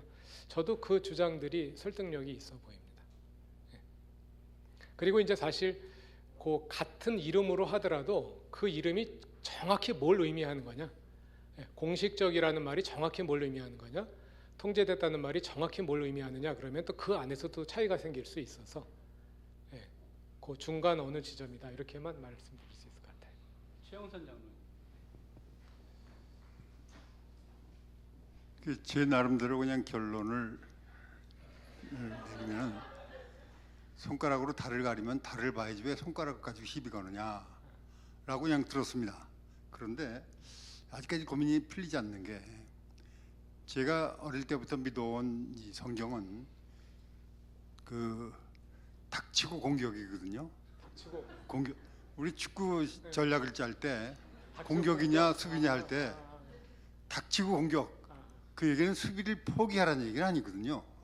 공격을 위주로 하라는 얘기인데, 그런 의미에서 성경의 이런 그 아까 말씀하신 여러 가지 차이점, 그거는 그냥 그 무시하라는 얘기가 아니라 공격을, 큰 그림을 봐라, 빅픽처를 봐라, 이제 이런 말씀으로 결론을 내리는데, 그런데 이제 한 가지 걱정은, 저희가 배워온 게 성경은 있는 그대로 믿어라고 배웠거든요. 근데 지금 와서 그 믿어 그대로는 아니지 않느냐라는 말씀이 이제 배경이 깔려 있단 말씀이에요. 이 얘기는 어떤 유명한 정치인이 그 자기 반대파인 그 박근혜 대통령의 그 보수층의 그 지지가 높은 지역에 가서 박근혜 대통령을 존경한다 그러고 돌아서서는 그걸 진짜로 믿었어? 라고 얘기하듯이 지금 제가 80년 가까이를 이렇게 그냥 이 문화에 살았는데, 지금 와서 그걸 진짜 그렇게 믿었어? 라고 하는 것 같아서 아직도 혼란이 이게 가라앉질 않습니다. 근데 이런 우리 구세대의 이런 믿음과 또 그 목사님처럼 이렇게 논리적으로 설명을 하면 잘 알아듣겠어요. 잘 알아듣겠는데, 이걸 다른 사람한테 설명을 어떻게 해야 될 것인지는 이제 모르겠습니다. 이게 이게 너무 젖어와서 그런지 저 아직도 고민인데, 어떻게 좀 그 면에서 답변을 좀 해주시면 고맙겠습니다. 어떻게 약이 없나요?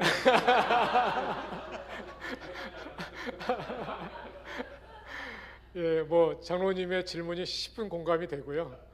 제가 꼭 답을 해야 될지는 모르겠습니다. 그 마음은 제가 충분히 공감하겠습니다.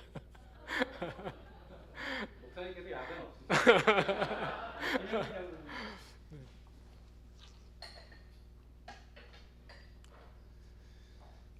저는 이 책을 읽고 나서 두 가지 이제 느낌이 들었는데, 하나는 성경이 형성되는 그 과정에 대한 그 역사적 설명, 이런 게 참 흥미롭고, 성경이 그 역사성이 있다는 데 대한 저는 복음서 간의 그 어떤 차이, 서술의 차이, 이런 거는 그러니까 사람이, 더구나 제가 알기로는 원본이 없는 사본만 가지고 정경을 이제 정하다 보니, 그런 차이는 그 인간의 어떤 능력으로서는 극복하기 힘들지 않았나 하는 생각이 들어서 그 형성되는 과정에 대한 설명이 참 유익했고요. 근데 좀 허탈하고 실망스러운 느낌이 또 들었습니다. 그거는 주위에서 쓰셔야 할 단어 2개가 나왔습니다. 그 설명을 할 겁니다. 그 목사님의 책이 뭐 완성도가 없다거나 수준이 낮아서가 아니라, 그 책에서 구하고자 했던 걸 제가 못 찾았어요. 그래서 후속을 좀 기대하는 마음까지 생겼는데 그게 뭐냐면 성경이 역사적 사실에 기반한 거다라는 것은 적어도 기독교 신앙을 가진 사람이면 다 막연하게나마 인정을 하고 있는 것 같고 거기에 대한 그 확신의 정도는 차이가 있겠지만 그건 저 같은 경우는 크게 문제가 아직도 없습니다. 근데 문제는 복음서 내의 그 서술의 차이가 아니라 복음서 내에 서술된 그 개별적인 어떤 사건들이 실제로 있었느냐 하는 겁니다.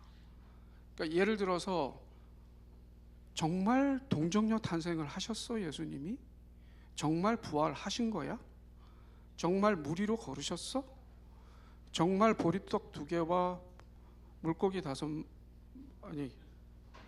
5병2어로 정말 5,000명이 먹었어?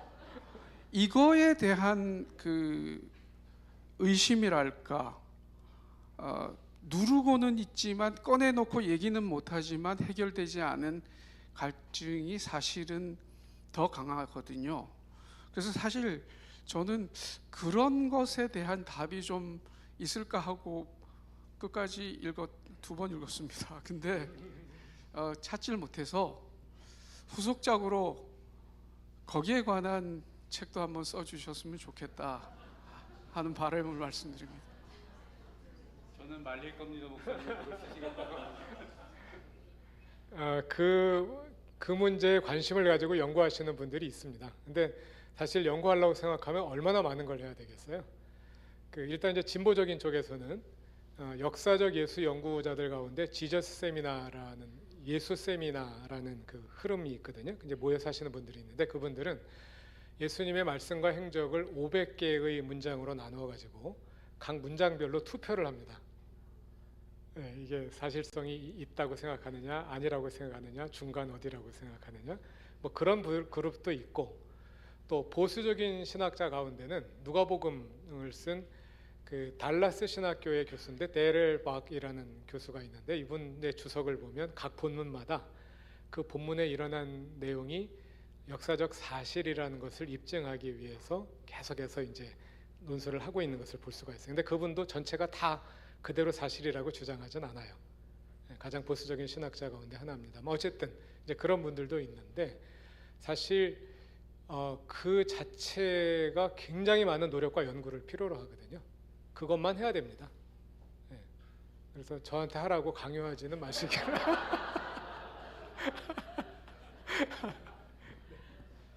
네, 제가 차마 질문하지 못하고 지금 아껴놓고 있었던 게 그 질문이었습니다. 실제로 질문을 올려주신 분들도 계셨고, 그러니까 지금 목사님이 사실이라는 거에 대해서 이제 실증주의하고 얘기를 하면서 사실이 무엇인가, 사실의 개념이 바뀌고 있다 이렇게 얘기하셨지만 말을 바꾸면 그 사건이 일어났는가 이거든요. 그러니까 기독교인들의 관심은 사실이냐 아니냐보다 그 사건이 일어났는가 안 일어났는가가 되게 중요하거든요.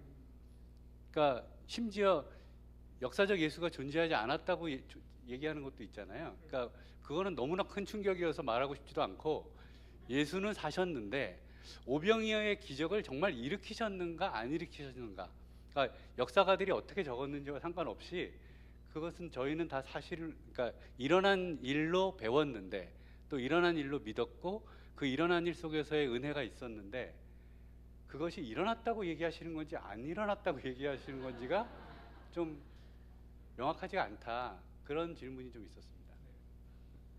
명확히 알기 어렵죠. 그러나 적어도 우리가 이제 성서 저자, 복음서 저자들이 전기를 기록하려고 했다, 예수에 관한 사실을 담으려고 했다 했을 때는 없던 사실을 만들어내지는 않았을 거다. 무슨 일이 분명히 일어났을 거다 하고 생각할 수 있고요. 그런데 성경에 기록된 그 모양 그대로 딱 일어난 거냐? 그렇지 않을 수는 있을 거다 하는 거죠. 그 내용들이 전승되는 과정에서 부분적인 변화가 일어났을 가능성은 있다. 근데 과연 이 사건에서는 구체적으로 뭐가 일어난 거고 뭐가 변화가 일어난 거, 그걸 어떻게 알겠어요? 그걸 하려는 사람들도 있어요. 사실은 그런 것들을 여러 가지 근거로 한번 해보려고 하시는 분들도 있는데 저는 사실 성서학 처음 할 때부터 그걸 알 수가 있나? 그래서 별 관심이 없었어요. 그러나 기본적인 입장은 그 사건의 핵심이 되는 무언가는 일어났을 거다. 그러나 최종적인 모습은 조금 달라질 수 있다. 그 정도의 입장만 가지고 있습니다. 그러니까 알 수 없다는 말만으로도 교회에서는 좀 문제될 수 있죠. 네. 또 질문 있으실까요? 네. 잠깐 마이크 가면. 파지티비즘 말씀을 하셨는데 주로 오늘 말씀 중에 파지티비즘은 이제 제너라이제이션 할 수가 있느냐, 네. 그걸 경험적으로 다시 재현할 수가 있느냐. 또 한 가지 파지티비즘의 중요한 요소가 theoretically, 이론적으로 논리적으로 이게 말이 되느냐거든요. 그 전제가 있어야 되는데 그 얘기는 없단 말이에요. 지금 파지티즘에서 한 중요한 요소가 빠져 있다고 보거든요. 그거를 어떻게 설명할 것이냐는 것도 상당히 문제예요. 그 신학자들은 그걸 설명하고 있는지, 논리적으로 말이 되느냐, 이런 사건이나 네네. 이런 뭐 행적이나 이런 게 그렇죠. 이론적으로 논리적으로 말이 그 작업을 해온 거죠. 그 작업을 하면서 회의적인 태도가 그동안에 많았다는 거죠. 그 작업에 있어서. 그래서 결론은 없습니까? 그럼? 예? 결론은 없고요. 결론이요? 예. 결론을 가지고 싸우는 거죠. 그걸 어떻게 알겠습니까? 우리 가서 보지 않는 한은 확인할 수 없잖아요. 그래서 우리가 가상현실, 아까 말씀하신 네. 가상현실 같은 것도 이제 그 우리가 인식하던 사실과 다른 이제 그런 패러다임으로 넘어가는 건데 그 가상현실도 논리나 이론은 똑같거든요. 그거는 네. 그 출발점이. 네네. 그렇다면 그거는 하여간 밝혀내지 않겠냐는 생각이 드는데 사실을 재현할 수 있느냐, 제너라이저블을 한 거냐 아니냐, 그건 둘째치고 논리적으로라도 뭐가 만들어내야 돼. 그거는 설명 없는 것 같아요. 그러니까 대개는 그 이제 아까 예를 들어서 역사적 예수 연구가들 가운데 예수님의 말씀과 행적을 500개 문장으로 나눠서 사실성을 평가하려는 그룹들이 있다고 말씀드렸잖아요. 그분들이 사용하는 기준이 바로 장로님 말씀하신 그거죠. 그 기준들을 가지고 나름대로 평가해서 나는 이것이 사실에 가깝다고 생각한다, 아니라고 생각한다. 아직 교통 정리는 안 돼 있다. 네? 교통 정리는 아직 안 돼 있다는데. 그렇죠. 그리고 이제 그런 시도를 하는 그룹도 있고 소수거든요. 그리고 다수의 성서학자들은 그 시도 자체에 회의적인 거죠. 해볼 수는 있지만 그래서 우리가 얼마나 알아낼 수 있을까 그렇게 생각하는 거죠. 교회는 다 정리가 돼 있는데 성사학이 아직 정리가. 명답이네요. 저는 질문이라기보다는요. 제가 이 복음서는 역사적 사실인가라는 질문 자체가 상당히 좀 뭐랄까, 이런 질문이 과연 믿는 사람으로서 이런 질문을 꼭 대입해서 이렇게 들어가야 되나라는 생각을 했는데, 과거에도 뭐 사두개파 바리새인들이 계속 논쟁이 있었잖아요. 그래서 사람들은 참 복잡하게 생각하는구나, 복잡하게 살아가는구나, 이런 생각을 했어요. 솔직히 저는 신앙을 어렸을 때 뭐 언니 따라서 가고 친구 따라서 가다 보니까 그냥 자연스럽게 하나님이란 존재에 대해서 궁금했었고, 그리고 제가 솔직히 대학교 졸업하고 하나님을 전 체험했거든요, 삶 가운데. 그래서 신앙이라는 게 되게 단순하고 그냥 믿음으로 받아들이는 상황이었어요. 그래서 말씀을 통해서 저는 레마로 이렇게 하나님이 너를 사랑한다라는 어떤 요한복음을 통해서 저는 체험을 했거든요. 그래서 하나님이 정말 저를 얼마만큼 사랑하시는지에 대해서 되게 많은 깊은 감명과, 그래서 말씀을 읽으면서 그냥 정말 제 것으로 이렇게 만들어 나갔던 것 같아요. 그래서 저는 주님의 사랑을 솔직히 확신하거든요. 그래서 말씀의 그 어떠한 그게 겨자씨인지는 모르겠지만 다 믿어지진 않아요. 솔직히 오병이어 기적이라든가 그런 것들이 제가 체험하지 않았기 때문에 그건 정말 믿음의 그 차원이 그분들하고는 다르지만, 12제자들과 뭐 그 시대의 사람과 다르지만, 지금 제가 살아가는 이 상황에서는 그 관계 속에서, 하나님과의 그 관계 속에서 예수 그리스도의 그 이름이 능력이 있다는 것을 믿거든요. 그래서 저는 솔직히 이 복음서를 다 었어요 목사님 말씀 책을. 그래서 처음엔 너무 왜 이렇게 그 학자들이 복잡하고 이렇게 자꾸 이렇게 나누고 분리하고 서로 이렇게 따지고 묻고 그러는지 좀 이해는 안 됐지만 그래도 그 과정을 통해서 믿음으로 들어가고자 하는 그 노력이 있다라고 생각을 하고 좋게 받아들였고, 목사님이 검증은 뭐 어떻게 하셨는지 모르지만 사실에 근거해서 이렇게 결론을 내려주셔서 저는 뭐 어떤 내용은 깊이 뭐 없지만 예, 감사했거든요. 그래서 그걸로 저는 만족했는데 모르겠어요. 다른 분들은 네.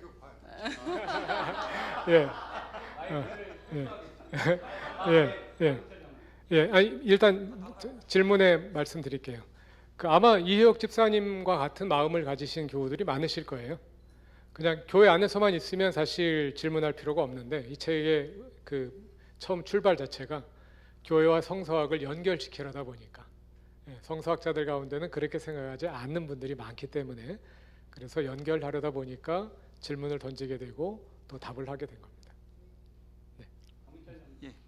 저 질문 안 하려고 그랬는데 이 참을 수 없는 존재의 가벼움 때문에 손을 들게 됐고요. 그러니까 성경을 그럼 바라볼 때 지금 말씀하신 내용에 보면 일부 사실이 다르거나 아니면 기록하는 상황에 따라서 뭐 그런 내용이 있는데, 저희가 이제 그거 갖고 은혜를 받거든요, 대구 말씀을. 그래서 그럴 때 과연 내가 이제 그러면 잘못된 어떤 내용 가지고도 은혜를 받는 게 그 하나님 거기서 역사하시는 건가? 그다음에 또 하나는 어떨 때는 목사님도 그러시기도 하지만 성경에 또 자꾸를 막 그 히브리어 하나 자체에서 그 전승되면서 히브리어가 그리스어로도 바뀌기도 하고 막 여러 가지 그렇게 됐는데, 어떨 때는 저희가 또 깊이 들어가서 단어 하나에도 큰 의미가 있는 것으로 막 받아들이지 않습니까? 그러면 도대체 어떤 성경을 볼 때는 어떤 부분은 어떻게 받아들이고 어떤 부분은 어떻게 해석해야 되는지, 그 부분이 제일 좀 저한테는 헷갈리거든요. 그래서 그거를 어떻게 생각하시는지 한번 질문드리고 싶습니다. 네, 아주 좋은 질문입니다. 그러니까 우리가 가지고 있는 전제가 우리에게 있어서 사실성이라는 것이 모든 것의 근거로 중요하게 작용하고 이제 본질적으로 작용하고 있을 것이라고 생각하는데, 실제로 우리가 생각하고 감동하고 행동하는 것을 보면 안 그런 점도 많다는 거죠. 네, 안 그런 점도 많다는 거고, 그 다음에 이제 그런 거잖아요. 예를 들어서 탕자의 비유. 탕자의 비유는 기독교 신앙의 진수를 가장 잘 보여주는 비유인데, 탕자의 비유가 사실이라고 믿는 사람 아무도 없잖아요. 근데 탕자의 비유가 사실이 아니라 그래서 그것이 하나님 말씀으로서 어떤 결격 사유가 있느냐? 전혀 아닌 거죠. 하나님 말씀을 전달하기 위해서 그것이 반드시 사실이어야 한다는 그 생각 자체가 우리의 모습과 우리가 실제로 하고 있는 것과는 다르다는 겁니다. 그래서 이제 불트만 같은 경우에는 역사의 예수보다 신앙의 그리스도가 더 중요하다, 이제 그런 주장을 한 건데, 또 거기에 대해서도 이제 동의할 수 없는 그 질문, 장준호 집사님이 이제 던져주신 질문 가운데도 있었는데, 역사적 사실성이라는 것이 우리의 신앙에 있어서 왜 중요하냐, 기독교는 왜 이렇게 사실성을 중시하냐 하는 질문을 던져주셨어요. 함께 질문을 하자면, 기독교는 사실을 중시하는 종교입니다. 그럴 수밖에 없는 게, 왜냐하면 기독교는 예수 그리스도라는 역사적 인물을 통해 주어진 계시, 그 위에 서 있는 종교거든요. 불교에서는 역사가 그렇게 중요하지 않아요. 불교에서는 각자가 깨닫고 부처가 되는 게 중요하잖아요. 불교에서는 경전도 그렇게 중요하지 않아요. 우리는 성경이 중심이지만 불교는 성경이 중심이 아니거든요. 그러니까 기독교라는 종교 자체가 역사를 굉장히 중요하게 여기는 종교입니다. 그러므로 역사로부터 떼어내 가지고는 기독교 신앙이 또 설 수가 없어요. 그래서 이제 불토만 같은 경우에는 우리의 신앙은 역사적 예수 위에 서 있는 것이 아니라 초대교회 교인들이 고백했던 그 신앙의 그리스도, 그들이 예수를 그리스도라고 고백했고, 우리도 그들을 따라서 예수를 그리스도라고 고백함으로써 기독교 신앙에 들어갈 수 있지 않느냐, 그것으로 충분하지 않느냐, 이렇게 제안한 거예요. 그러니까 그 시대에 실증주의가 강하게 몰아닥치면서 성경의 사실성, 역사적 사실성이 심각하게 흔들리고 있을 때, 불트만의 그 답은 기독교를 살리는 답이었던 거예요. 기독교 신앙이 엄청난 회의를 겪고 있던 사람에게 그 시대의 기독교를 살려내는 하나의 답변이었던 거예요. 근데 이제 보수적인 입장에서 보수적인 사람들은 이제 불토만을 거의 사탄으로 동일시하는 경향이 있는데 기독교를 그 나름대로 살려내고자 했던 건데, 그런데 그로부터 시간이 지나고 나서 그의 제자인 케제만이 거기에 대해서 다시 문제 제기를 한 거예요. 기독교 신앙은 역사적 인물, 예수라는 역사적 인물 위에 서 있는 종교인데 어떻게 신앙을 역사와 단절시키면서 기독교 신앙이 가능하냐. 그런 문제 제기를 하면서 동시에 스승 불투만의 주장과는 달리 우리는 예수의 역사에 접근할 수 있다. 근데 그 역사는 실증주의자들이 기대하는 그런 베어 팩트가 아니라 신앙 고백의 옷을 입고 있는 그런 역사인 거죠. 그래서 예수 그리스도의 역사는 캐리그마로서의 역사이고, 그 캐리그만 신앙 고백인데, 기독교 신앙 고백은 하늘에 뚝 떨어져 있는 것이 아니라 역사의 토대를 둔 신앙 고백이거든요. 그래서 역사로서의 캐리그마이고 캐리그마로서의 역사이다. 그 역사에 우리는 접근할 수 있다. 그리고 다시 역사적 예수 연구가 이제 시작이 된 거예요. 그런 이제 변화의 과정을 거쳤죠. 강 장로님 질문에 다 답이 된 건지 또 뭐가 빠진 건지 이제 모르겠습니다. 네.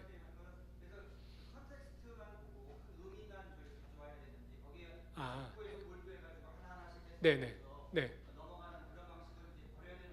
아닙니다. 왜냐하면 우리가 성경을 해석하면 성경의 해석은 다양한 해석이 나올 수 있는데 다양하지만 모든 해석이 다 허용되는 건 아니거든요. 그렇죠? 여러분들이 설교를 듣다 보면 동일한 본문을 가지고 여러분들이 알고 있던 내용과 다르게 해석하는 경우를 보잖아요. 이 목사님 이렇게 해석하시고 저 목사님 저렇게 해석하시고 다양한 해석이 다양하게 해석될 수밖에 없거든요. 그러나 모든 해석이 다 옳은 건 아니죠. 그러면 그 해석들 가운데 허용할 수 있는 해석과 허용할 수 없는 해석을 뭘 가지고 판가름할 거냐? 그건 본문밖에 없는 거죠. 여러분들 읽어보면 그 해석 잘했다. 그 얘기는 본문이 허용한다는 이야기고, 본문의 내용을 다른 관점에서 참 잘 풀었다. 근데 어떤 설교를 들으면 에이 그거 좀 너무하네. 본문과 너무 다르네. 이런 판단이 들잖아요. 그 기준이 본문이거든요. 그러니까 성서학자들은 작고에 매달릴 수밖에 없어요. 네? 그러니까 일단은 이 본문이 말하는 것이 무엇이냐, 그런 전제를 가지고 해석하는 거죠. 이 본문의 의미는 무엇이고, 그리고 해석 결과가 과연 기독교 신앙에 부합하는 것이. 이것이 이제 하나하나를 놓고만 보자면 이게 예수님 말씀이 아닐 수도 있는데 이거 해석해봤자 무슨 의미가 있어, 이런 이제 회의주의에 빠지게 될 수도 있는데, 한 본문의 해석으로 기독교 신앙이 이루어지는 것이 아니라 성경 전체에 대한 해석으로 이루어지기 때문에 그런 문제들이 사실상으로는 많이 극복이 됩니다. 네, 제가 여기 앉아 있는 이유가 이럴 때 이제 조금 개입하라고 앉아 있는 거니까 이제 그만하겠습니다. 목사님 사실 지금 어려운 질문에 계속 답변하시느라고 아마 자체 검열도 계속 하셨을 거고, 그래서 좀 가벼운 질문 좀 드려보려고 하는데요. 이 책 여러분 다 받으셨으니까 이게 아마 교회를 위한 성서학이라는 제목으로 끝났으면 그 성서학자들 몇 분 보시고 그냥 말지 않았을까.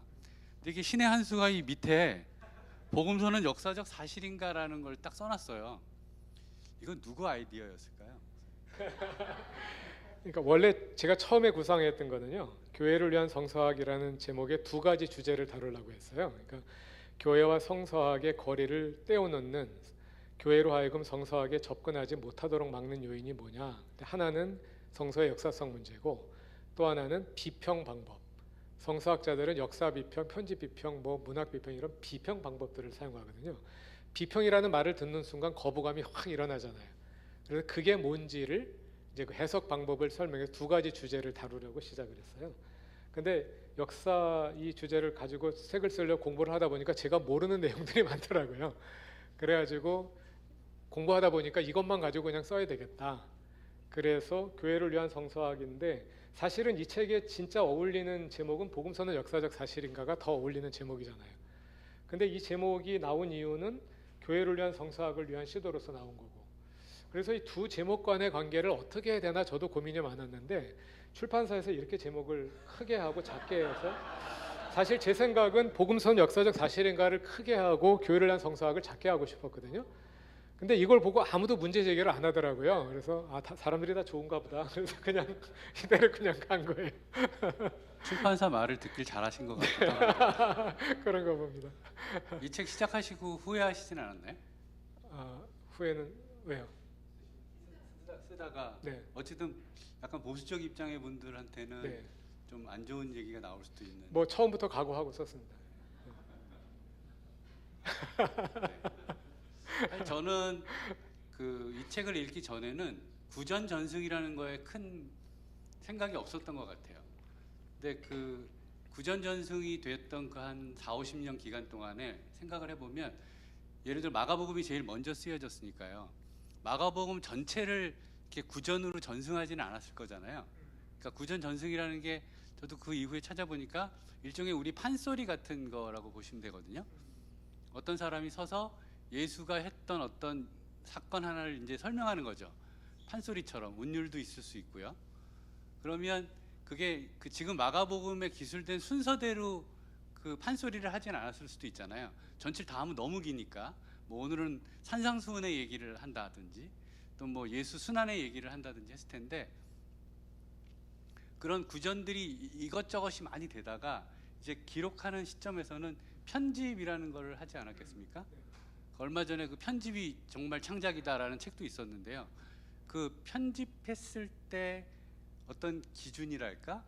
그리고 사실 그 사복음서 외에도 복음서가 굉장히 많이 기록이 됐는데 그 중에 이제 한 200~300년 후에 경전으로 들어간 거는 지금 이제 4개의 복음서잖아요. 그때 어떤 그 얽힌 이야기들이나 성서학에서 연구해 놓은 뭐 그런 것들이 없을까요? 두 가지 질문 하셨는데 먼저 첫 번째 질문부터 하면 사복음서를 비교하면 사건들의 순서가 똑같지 않거든요. 네, 순서들이 좀 달라요. 이건 어느 순서가 맞는 거냐? 고대 문헌에서 문헌 기록만 가지고 순서를 정확히 판가름하기는 어렵습니다. 왜냐하면 역사가들이 사실을 입수할 때 모든 사실들을 다 순서대로 입수하는 건 아니거든요. 네, 그런데 중요한 거는 역사는 사실을 단순히 서술하는 것이 아니라 사건과 사건 사이의 인과관계를 밝히는 게 역사거든요. 그래서 그 사건의 의미를 드러내는 거죠. 그러다 보면 그 사건의 순서를 어떻게 하느냐에 따라서 의미가 달라질 수 있어요. 의미를 역사가가 분명히 아는 경우도 있지만 알지 못하는 경우도 있거든요. 그 경우에는 그 역사가의 사관에 따라서 순서가 정해질 수도 있는. 그거는 어찌할 수가 모든 사실이니까 우리가 현대인이 가지고 있는 이제 우리가 제고해야 될 것들이 사실에 대한 그 무조건적인 신뢰와 함께 역사에 대한 지나친 신뢰를 우리가 사실 갖고 있어요. 예, 우리 대학 다닐 때 저 인기 도서 중에 하나였던 누구죠? 이에치카가 쓴 역사란 무엇인가 아마 학생 시절에 많이 읽으셨을 텐데 역사란 과거와 현재의 대화이다. 그러면서 팩트하고 히스토리를 구별하죠. 예, 팩트는 그냥 일어난 베어 팩트 그 자체고 히스토리는 베어 팩트 그 자체가 아니라 그 역사에 대한 역사가의 해석이다. 근데 그 해석의 일환이 사건들의 순서를 배열하는 거거든요. 그런 점에서 각 복음서 저자의 독특한 신학이 크게 보자면 예수님은 구원자이고 메시아라는 거지만 또 그 가운데서도 조금씩 강조점이 다르죠. 그런 강조점들을 표현하는 하나의 방법으로 복음서의 사건들을 어떻게 배열하느냐, 요 이제 배열 방법이 사용됐을 수 있죠. 그럼 성전 개혁 같은 경우가 요한복음은 앞쪽에 있고 공간복음은 이제 뒤쪽에 있지 않습니까? 네네네. 예. 그러면 예를 들면 마태, 마가의 시각은 그 예수가 메시아라는 것을 각성하는 데까지의 시간이 좀 걸려서 이제 순환 무렵에 이제 나는 메시아라는 것을 깨닫고 성전을 개혁하는 일을 했다라고 본다면 요한복음 아예 메시아는 처음부터 나는 메시아야. 그래서 성전 개혁부터 하고 갔다라고 본다면 그건 어쨌든 기록한 사람들의 사관에 대한 차이라고 볼 수 있을까요? 글쎄 근데 성전 개혁을 꼭 메시아의 각성과 직접 연결시킬 필요가 있을까요? 예수님이 일찍이 각성해도 그냥 늦게 해봤습니다. 예. 일찍이 각성해도 늦게 성전 개혁하실 수 있는 거고 뭐 그런 거 아닐까요? 어쨌든 사복음서를 전기라고 본다면 네. 예수라는 어떤 인물에 대한 예. 그 히어로의 성경으로서의 그런 가치를 부여할 수 있잖아요. 네. 상상의 나래를. 예, 그리고 복음서가 이제 어떻게 성경이 됐느냐는 그 질문했는데 정경에 대한 질문을 해주신 분들도 여러 분 계십니다. 우리가 가지고 있는 신약 성경은 397년에 신약 성경으로 결정되었다고 합니다. 성경은 처음 성경을 쓴 사람들은요 신구약을 막론하고 성경을 쓴 사람들은 이게 성경이 될지 아무도 몰랐을 거예요. 예, 성경은 어떤 뭐 기독교 전체 그 지도 기구가 뭐 신약 성경 저술 프로젝트 해가지고 유명한 학자들한테 신학자들한테 당신은 마태복음 쓰시오, 당신은 누가복음 쓰시오 이런 식으로 쓴 게 아니고 성경이 없던 시대에 자연스럽게 수많은 책들이 쓰여졌고 그 가운데 많은 책들이 교회에서 읽혔어요. 그러다가 성경이 된 거예요. 예, 그런 식으로 된 거거든요. 기독교가 처음 태어났을 때 기독교는 유대교의 테두리 안에 있었습니다. 기독교가 유대교와 다른 종교일 하등의 이유가 없었어요. 기독교는 유대교인데 오히려 정통 유대교죠. 구약 성경이 예고한 메시아를 믿는 사람이니까 우리가 정통이고 예수를 안 믿는 다른 유대교인들이 잘못된 거죠. 우리가 유대교가 아니다 이렇게 생각할 이유가 없었던 거죠. 그런데 1세기 후반에 랍비 유대교가 만들어지면서 기독교인들이 유대교 회당에서 쫓겨나고 출교를 당하면서 비로소 우리는 유대교가 아니구나 하는 새로운 정체성이 형성된 거거든요. 그때까지는 당연히 구약 성경이 성경이었죠. 유대교니까. 당연히 구약 성경이 성경이었고 그런 분위기 속에서 예수님의 이야기들이 기록이 된 거예요. 복음서란 예수님의 이야기다 이렇게 규정할 때 50권의 복음서가 기록이 됐습니다. 예, 이름이 남아 있는 것이 50권이고요. 그 가운데 사본이 남아 있는 것이 40권 정도가 돼요. 예, 그러니까 이 책들 말고도 수많은 복음서들이 기록이 됐어요. 그런데 그 많은 복음서들 가운데 4권만 남았느냐? 무슨 기준으로 한 거냐? 교회가 복음서의 기준은 이거다 이렇게 정해가지고 거기 합격한 것이 4권이라서 4권을 남긴 것이 아니라 수많은 복음서들이 기록이 되었고요. 그 복음서들이 교회의 예배에서 읽혔겠죠. 어떤 책들은 몇 번 읽히다가 그 다음부터 안 읽히는 거예요. 예, 은혜가 안 되고 좀 허무맹랑한 얘기들이 담겨 있어요. 그런데 사복음서는 지속적으로 읽힌 거예요. 그래서 397년에 신약 정경을 결정할 때쯤 됐을 때는 이 사복음서가 복음서라는 거에 대해서 아무도 이의를 제기하지 않았다고 해요. 예, 자연스럽게 이 책 자체가 스스로가 하나님의 말씀인 것을 입증한 겁니다. 그리고 나머지 책들은 자연스럽게 도태되어 나갔고 그런 방식으로 정경이 결정된 거예요. 정경화가 됐다는 것을 어떤 기독교 지도부에 의한 어떤 뭐 조작이라든지 뭐 음모 이런 식으로 비판을 하는 분들이 있어요. 예, 그게 아니 사후 승인한 겁니다. 대부분의 책들은. 그런데 마지막 단계까지 논란이 됐던 책들은 있어요. 요한계시록, 야고보서 이런 책들은 이걸 성경에 넣어야 할지 말아야 될지 마지막까지 논란이 됐답니다. 예, 그런데 논란이 됐음에도 불구하고 교회에서 계속해서 읽혀오면서 많은 사람들에게 하나님의 말씀을 전달했기 때문에 하나님 말씀으로서의 가치를 충분히 보여주었다 하고 판단이 된 거죠. 그래서 그 책들이 전부 다 정경에 들어오게 된 겁니다. 네, 저희가 처음에 생각했던 시간은 거의 다 흘렀는데요. 이 질문 안 하면 정말 가만히 안 둘 거야. 그분 계시면 한두 질문만 받고 마무리하겠습니다. 네.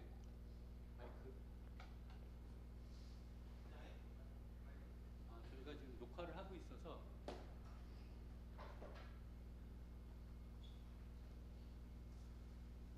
네, 오늘 그 설교랑 강의 너무 잘 들었습니다. 궁금한 게 있는데 아까 양식사학파의 오류들을 이렇게 다 하나둘씩 이제 검증했는데 제가 생각할 때 궁금한 게 구전의 주체가 익명 공동체였다는 게 이제 오류가 있었고 그래서 이제 나온 게 이제 통제된다와 이제 공식적인 걸로 이제 대응하는 게 있었는데 통제된다는 것까지는 저도 이제 이해가 됐거든요. 왜냐하면 상식적으로 이제 책을 쓸 때 메시아에 대한 이야기고 그걸 굉장히 귀중하게 여겼을 테니까 분명히 잘 통제됐을 거라 생각됐는데 공식적인 거에 대한 부분이 좀 납득이 잘 안 가서 왜냐하면 사실 예수님에 대한 그 족보는 쭉 나와 있듯이 예수님에 대한 어떤 사람인지에 대한 그 검증은 나와 있는데 마태, 마가, 누가, 요한은 사실 저희는 이제 기독교인이기 때문에 이 사람들이 되게 예수님의 제자들이기 때문에 그런 공식적인 권위가 기독교 내에서는 사실 확실하지만 역사적으로 보거나 어떤 상식적으로 봤을 때 이 제자들의 권위가 이 책을 그러니까 어떤 사람들이 썼는다는 권위가 어디서 나온지 좀 궁금하거든요. 왜냐하면 저는 사실 믿음에 있어서 어떤 내용을 들었을 때 누가 사실 이걸 나한테 들려줬는가도 되게 중요하다고 생각되거든요.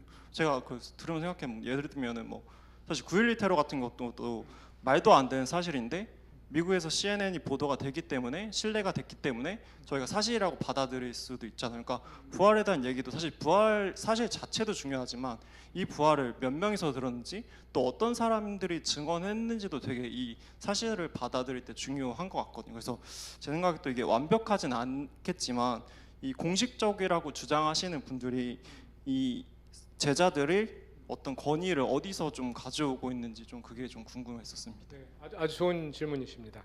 그러니까 공식적이라는 이야기는 전승의 전달자와 그 전승을 받는 사람이 아무나 주고 아무나 받는 것이 아니라 그게 어떤 이제 공인된 사람들에 의해서 전달되고 전수되고 했다는 이야기죠. 그럼 누가 했을까?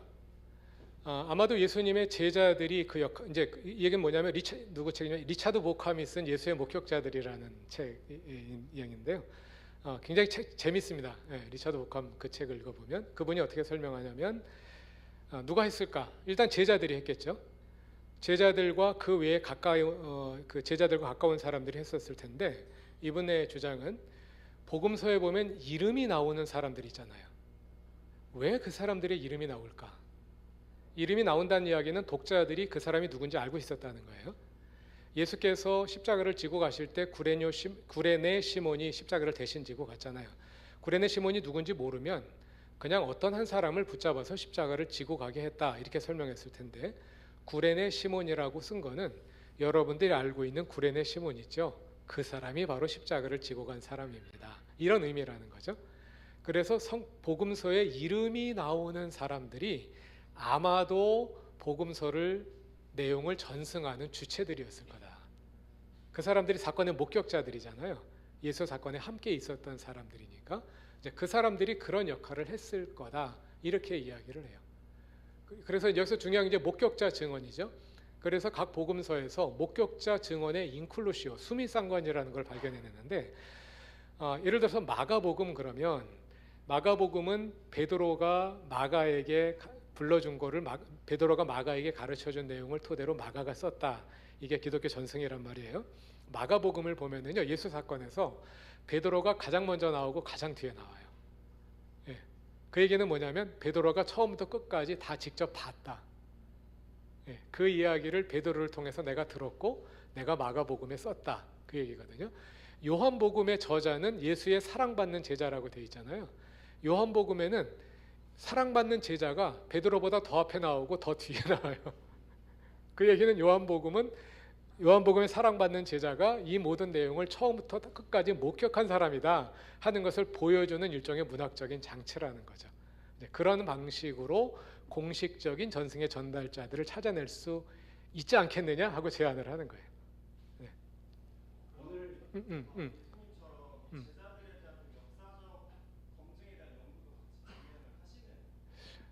근데 그거 한계가 있어요.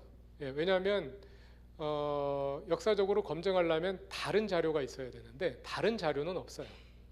우리는 성경에 기록된 사건들이 다른 어떤 로마나 유대 역사에 의해서 입증됐으면 참 좋겠다고 기대를 하잖아요. 그거는 굉장히 시대에 맞지 않는 기대입니다. 헤롯의 전기도 없어요. 그 당시 유대 헤롯 대왕, 헤롯 안티파스의 전기 없어요. 헤롯 빌립의 전기도 없어요. 예. 그 시대 유대인들 가운데 전기가 남아있는 인물은 예수님밖에 없어요. 복음서라는 책들이 50권이나 기록됐다는 사건 이 자체가 굉장히 특이한 현상인 거예요. 오늘날로 말하자면 너무 당연하지만 예, 굉장히 특이한 현상인 거예요. 그리고 불과 예수 사후 40년 만에 굉장히 독특한 현상이 일어난 거예요. 그 예수님이 무슨 그 시대에 힘이 있는 인물도 아니고 유력한 인물도 아니고 예수를 따르던 사람들이 유식한 사람들의 집단도 아닌데 예, 물론 이제 복음서를 쓴 정도 사람이면 나중에 지식인들이 들어왔기 때문에 이제 그게 가능한 것이긴 한데 그러니까 예수님에 관한 내용이 이렇게 많은 글로 남아 있다는 자체가 굉장히 신기한 일이에요. 근데 또 다른 일이 있기를 기대하는 것은 너무 지나친 기대. 네, 맞지 않나요? 시작전보다 네. 목사님이 굉장히 신이 많이 나시네요. 오늘 마지막 질문을 네. 제가 마지막 질문이 됐군요. 사실 오늘 주제가 질문 여러분들이 하셨던 것처럼 사실은 자칫하면 이것은 기독교 신앙의 기반을 흔드는 정도의 굉장히 중요한 이슈로서 이게 이제 성경의 권위에 관한 주제이고, 또 이게 흔들리면 사실은 우리가 갖는 믿음과 신앙의 모든 것들이 사실 성경의 근거에서 지금 형성되어 있기 때문에 그 모든 것을 한 번에 흔들 수 있는 굉장히 어려운 주제라고 생각하는데요. 그래서 저도 이 책을 읽고 또 이 이슈를 제가 정리하면서 제가 정리한 것이 혹시 어떤지를 좀 생각 좀 같이 한번 해봤으면 좋겠습니다. 성경이 창세기서부터 요한계시록까지 얘기하고 있는 많은 스토리들 또는 역사적 사실들과 기록들에 있어서 지금 우리가 얘기되고 있는 복음서에 관한 부분이지만, 복음서에 나타난 사실의 불일치와 같은 내용들은 이제까지 우리가 복음서를 통해서 형성되어 왔던 전통적인 보수적인 기독교 신앙의 근간을 흔들 수 있는 내용은 아무것도 없습니다. 생각해 보십시오. 거기 누구의 순서가 좀 다르고 마리아의 어떤 기록이 어떻고 어떤 차이가 있다고 얘기하지만, 우리가 고백하는 신앙 고백을 아니라고 뒤운들 그게 사실과 다를 수도 있다는 얘기의 근거로서의 불일치는 없다는 거죠. 그리고 신구약 전체를 가지고 볼 때도 그 불일치라고 하는 것은 문장이나 구절로 보면 한 10,000분의 1 정도 될까? 그리고 그것은 근본적인 우리의 신앙과 관련된 믿음을 흔들 만한 내용은 아니다, 그런 거죠. 따라서 물로 포도주를 바꿨는가, 변했는가, 부활했는가, 이 근본 문제에 있어서 전통 보수 기독교는 그것을 예라고 믿고 아멘으로 받아들이는 거죠. 물론 각 사람의 믿음에 따라서는 이건 믿어지지 않아, 그럴 수 있습니다. 그건 개인의 믿음이에요.